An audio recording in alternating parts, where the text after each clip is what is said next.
it's just I describe it as Candyland for college-age kids. It's especially baseball players. You come here and it's every minute there's something for you to do that's fun. It's the best. It's the greatest experience. I wish every college baseball player got to experience it. Sure.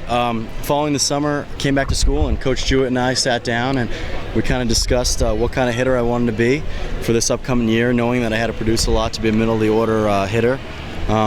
And we decided to kind of lower me down into the ground a little bit more and use the big butt and big legs that I was blessed with, and kind of hit from the ground up, and it's been successful so far. Your home run numbers went for kind of 0 to 14. Wow. Yeah, pretty drastic. Drafted. Yes, sir. Pretty high, third. Yes, sir. Yep, third round. High school, Chicago Cubs. Probably lot 25th lower. round. Yeah. And where do you think you were projected before what you did this year? Out, astronomical. Past the 10th round for sure. Having 0 home runs last year and being a corner outfielder. Coach Jewett and I, like I said, when we sat down, and we really weren't sure how successful it was going to be. We just knew that the strength would be there, and the average is up, the extra base hits are up, and the home runs are up. Absolutely. You see a lot more off speed early in the count, and I've become a better hitter because of it, because of the different things that I've seen. Going to the pen late in the game to see a matchup guy, left on left guy, it's made me an all-around better hitter. But it's tough to argue too. When I have the most protection in the history of college baseball behind me, with Dansby Swanson hitting 3-hole and I'm in the 2-hole. Yeah, we lost Norwood, Condi. We didn't really lose any power home run guys. So the biggest thing with that is when you get 3 guys in the lineup that are consistent power threats, it's really beyond them too. Our whole lineup has at least 1 home run, and that's so different from a lot of other college programs. Tyler's good too already. Ronell Coleman has 1. You'd be surprised at the power he has. Yeah, exactly. And in the middle of the order, Jaron Kendall has 7. You said, myself, I have 14, Dansby 15, Xander 14. You can't really take a player off in this lineup. Even on the guys that are coming off the bench this week, all have home runs too. So it adds a lot to our game. Yeah. Did you think it hit your jaw? Oh no, I knew it hit me in the neck. I just wanted to make sure that I could breathe, because that's a tricky spot. I mean, I was fortunate enough that it didn't get my jugular or my windpipe there, but it's one of those things where it happens and kind of went numb a little bit, right side of my body, but it came back quick and I was good to go. No, I mean, they know me now to the point where I got to be in some serious pain to not be out there. And like I said, the first thing I said to Corbs was, you're not taking me out of this game. And he said, oh, I know, I know.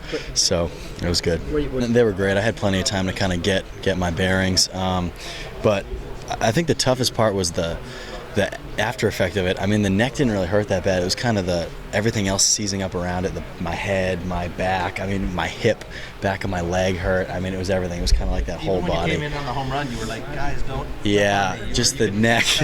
Yeah, I was just stay away from the neck. I had Ben Bowden in the dugout giving me massages every inning. Yeah. But I got to credit a lot of that to Tracy Campbell and Ben Bowden, who were just on me the whole game, keeping my neck loose and keeping me going. Something too, when athletes get hurt or they're sick or whatever, somehow they overperform. Do you ever buy You know what? I totally buy that, and I obviously I don't want to get hit in the neck every game because I won't play that long, but I think sometimes that it can just take your focus away, and you're just kind of out there and you're just so relaxed and you're just kind of doing it, and you're not trying to overdo anything. You're just you're just so relaxed out there, and I definitely believe in it. And now you don't want to be sick every game and get hit every game, but I do believe that. It was just the perfect storm, I think, with the going for the bunt, the 2-seam wild pitch up and in. It was just one of those things, that's baseball. Did you pull the bunt back, do you think? I think I did. I don't really remember. I mean, I'm looking forward to seeing it. No, I mean, as the game went on, it got tighter, which is natural. But I think also, too, you got to look at the adrenaline. You got 27,000 people in the stands, and you're kind of enthralled in the game that, the pain kind of subsides when you're up at the plate. You, Dansby, Xander all have 15 home runs. Goodness, I love watching Xander hit home runs just because he hits the most majestic, deep, fly ball, backspin home runs, and he's always got a little flavor to add to it after the swing. I like watching him hit home runs the best, for sure. It absolutely is. I mean, Xander's one of the most laid back, funny, just kind of chill guys you'll ever meet, and he gets in between the white lines and he's an animal. He's a totally different person, and I think that's why he's so successful. I mean, you look at Carson Fulmer, he's the epitome of that. He's the nicest guy, incredibly soft-spoken and quiet off the field, and he gets in between the white lines and he's a murderer. Yeah, he's a killer. We think that if you set your sights on Omaha and it's this big thing that's so far away from what you're actually trying to do, then it's tough to achieve that. And what we try to do here and what Coach Corbin instills in us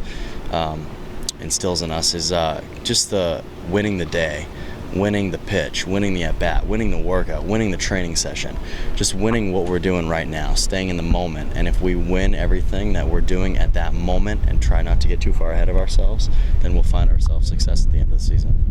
That target's still there. I feel like that target's going to be on us for the rest of our lives, just for what we've gone through this year. But if anything, the target's been our best friend. I mean, inevitably, we've faced everyone's best this entire year, whether it's a midweek series or a Friday night game or a Sunday game or a tournament game that doesn't really necessarily have as big implications as games that we're playing in now. But being able to see everyone's best all the time has made us the team we are. So tough getting here. There's 2 teams left playing Division I college baseball. It's wild. But it really speaks to our consistency as a club and Virginia's consistency and Coach O'Connor and the consistency he has with that program, and obviously the best coach in the country that's sitting in this dugout over here. I mean, Phil is one of the most impactful players on our team, and he's come such a far way. He's become a role model and inspiration for so many guys on our team, especially the younger guys. But just seeing what Phil's gone through and how he's changed his life around in the 2 years, 3 years that he's been here, or actually for him 4 years, but I've only played with him. This is our 3rd year together. It's special. It's a special thing.